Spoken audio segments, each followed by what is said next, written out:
sparks were illuminating the clear sky above us and spreading good vibrations among the audience. Every spark that was reflecting in the eyes of the viewers seemed to have a hypnotic effect. The loving couples were standing with their arms around each other and gazing at the sky, while I was the only one looking down at my phone screen. Akiko and Rokuto were standing next to me, trying to decipher my facial expression. I called Katsumi a few more times and he never answered. I think it's no use anymore. You look like you've seen a ghost. Did you hear from Katsumi?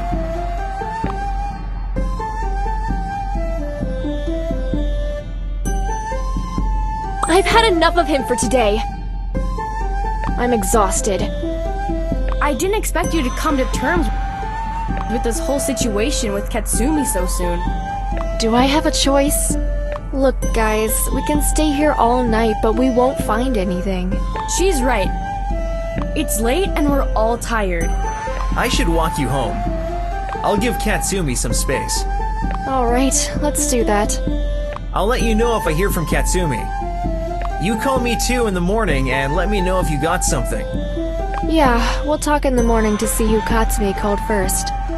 Guys, let's go. All three of us headed for the metro station, together with a bunch of people who were also leaving the summer festival. On our way there, Rokuto tried to lift our spirits. Look at us, guys. Here we are, racking our brains, trying to find out what's going on with Katsumi, while he's probably in bed, sleeping like a log. He went to buy us food, figured he didn't have enough cash, and bailed. And here we are, making up all sorts of conspiracy theories. Yeah, that would be super funny. There, give it some thought. It could happen to anybody. Listen, I might sound a bit bitchy, but... But what, Akiko? Something tells me that nothing good is gonna come out of your mouth. If I were in his shoes, I'd call you and explain that I'm broke. Something tells me that we're gonna launch the investigation process soon. That's not a bad idea at all, Roguro. She found a new way to prepare for the police academy. Akiko then gave me a genius idea. I put my emotions aside and started thinking. Katsumi could have asked Roguro for money, but if we assume that he did call him and Roguro was talking on the phone at that exact time, chances are Katsumi simply couldn't reach him on his cell. This could be a plausible scenario. Suddenly, I found all that drama so hilarious, while I imagined Katsumi running away from us dressed in a yukata. The next morning, I woke up early and while still half asleep, I reached for my cell phone. While doing so, I knocked some notes off my desk, together with a coffee mug that I left there the previous night. Oops, at least the mug was empty. I heard my mom walking in and out of adjacent rooms getting ready for work, making terrible noise with her heels. I felt sorry for the neighbors downstairs. The sound of her footsteps died down when my mug fell down, and got replaced by the voice of my mom asking me if I was okay. Yeah, Mom, everything's fine. It's just the coffee mug. It fell down and broke. What followed then was a lecture on taking glasses and mugs to the kitchen every night before sleep. And that was it. She slammed the entrance door and went to work. I was all by myself again. No new messages, no missed calls. I wonder if I'm the only one who hasn't heard anything from Katsumi yet.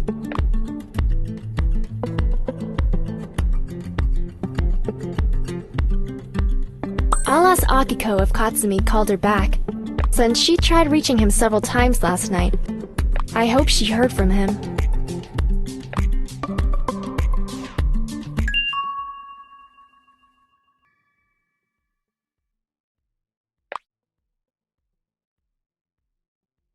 Soon after that, I got ready and came to the last preparation class for my entrance. The college building was a large one, with very long halls and numerous doors. No matter if you found yourself in the part of the building where they were holding criminology classes, arts or programming classes, Every hall looked exactly the same. I checked the list of the students attending the preparation classes, and I didn't find Katsumi on it. It looks like Katsumi doesn't care at all whether he'll pass the entrance exam or not. Or he doesn't even have to worry about that because he hasn't even applied. That means it's no use looking for him in the classrooms. I then stood by the announcement board and saw some funny and desperate ads from students who were looking for a job. We all want to reduce the expenses of living in the city during our studies. Katsumi's the only one who didn't want to have a roommate. Suddenly, I felt someone's thin, cold fingers tapping me on my shoulders, and I turned around and it was Mizuki. She smiled bashfully and apologized for scaring me. Mizuki, what are you doing here? Hello. I wanted to ask you the same question. We're in the wrong part of the building. If you want me to take you to criminology department, I'd be glad to do it. I downloaded the map of the building from the college website. Yes, I need your help. It seems like all the halls are the same. Oh yeah, they do look the same. I'm so glad I ran into you. Mizuki was very unique when we were in high school. She didn't care about partying, clubbing, or expensive clothes, although she was coming from a wealthy family. She always seemed modest and kind, and she loved going out to some quiet places and enjoying a cup of hot tea. Mizuki was a huge art fan, and she expressed her creativity through painting and music. Did you see Katsumi added you to our chat group? Mizuki suddenly remembered that she hadn't bothered so much as to say hello to our group. Fortunately, none of us held it against her, but she still felt the need to justify herself. Oh yeah, I'm aware of that. But I really don't have the time to reply to all those texts. So, what have you been doing lately except preparing for the entrance exams? Bunch of other things. Mostly, I painted and spent time in my art studio. That's fantastic, Mizuki. On the other hand, it's too bad you don't have the time for hanging out. Also, I was thinking you might help me find Katsumi. Katsumi's always online. Send him a text. He replies to me in an instant. When was the last time you texted him? Oh, I deleted all my messages and I really can't tell you that. Mizuki, nobody heard from Katsumi since last night. Nobody? But that has never happened before. I saw that Mizuki knew Katsumi pretty well, and I thought she could be of great help finding him. So I tried to extract as much info from her as I could. It would never occur to me that you and Katsumi could share the same interests. He's a programmer and you're an artist. What do you talk about? I don't feel quite comfortable with that question. But I'll tell you just because I'm starting to worry too. I'm sorry, Mizuki. I don't need to know all the details. But if you could just give me any hint about where he might be. We talk almost every day. He would usually call me in the morning to ask me to say a few kind words about him to my father. Your father? What for? I don't get it. You didn't know? Katsumi works as an intern in my father's company. I didn't have a clue about it. Why was Katsumi hiding something like that? It's a good thing. Experience in that work field would be a great plus in his resume. I did him a favor and asked my father to hire him. That was it. I don't quite remember which company your father runs. I can't believe this! The whole school knew what my father does for a living. Look up!